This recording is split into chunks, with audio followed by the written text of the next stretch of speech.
Bonjour à tous, bienvenue sur ma chaîne YouTube. Donc aujourd'hui je vais vous parler de la nouvelle caméra GoPro Hero 7 Black. Donc essentiellement pour un usage en ce qui me concerne vélo. Donc eh bien écoutez, c'est mon deuxième jour d'essai, j'en suis pleinement satisfait, excepté 2-3 petits détails dont je vais vous parler. Donc son premier défaut, son défaut majeur à mon sens, est qu'elle consomme énormément de courant. Elle est extrêmement énergivore. Donc pour pallier à ce petit défaut, j'ai dû installer une batterie amovible comme vous pouvez le constater. C'est-à-dire que vous prenez une batterie qui est vendue dans le commerce, peu importe la marque, hein, avec le cordon d'origine, que vous branchez dessus, vous avez 1 ou 2 ampères en gros. Et ça vous permet d'avoir une autonomie plus que raisonnable. D'accord? Donc pour ce faire, vous serez obligé d'enlever le petit volet amovible qui se trouve ici. Donc pour l'enlever, il suffit de tirer légèrement dessus, en faisant très attention de ne pas le casser. Donc sachez que si toutefois vous enlevez ce petit volet amovible, la caméra n'est plus étanche.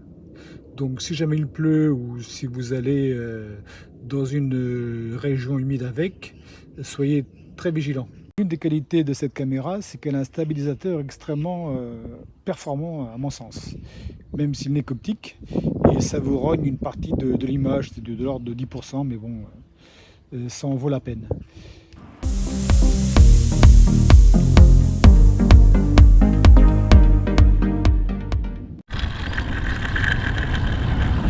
Alors comme vous pouvez le constater, au niveau de la stabilisation, nous sommes actuellement sur une route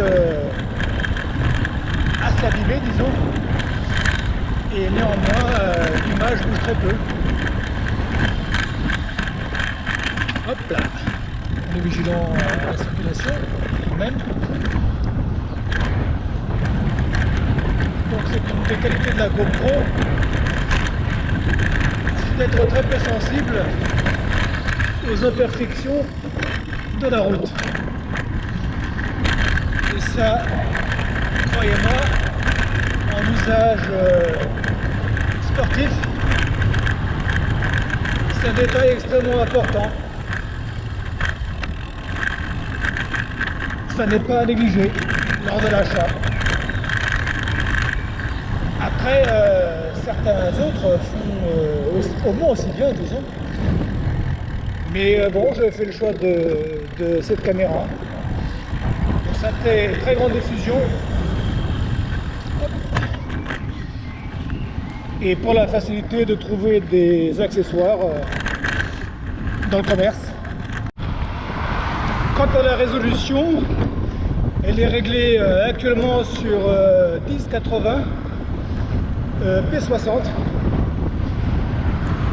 Je pense que quand on va au-delà, ça pose des soucis d'exportation, soit en 2.7K, soit en 4K. Alors sachez que les commandes peuvent se faire aussi à la voix. Vous pouvez lancer la vidéo ou la photo, l'arrêter, et ça c'est très confortable lorsque l'on a les mains prises par le guidon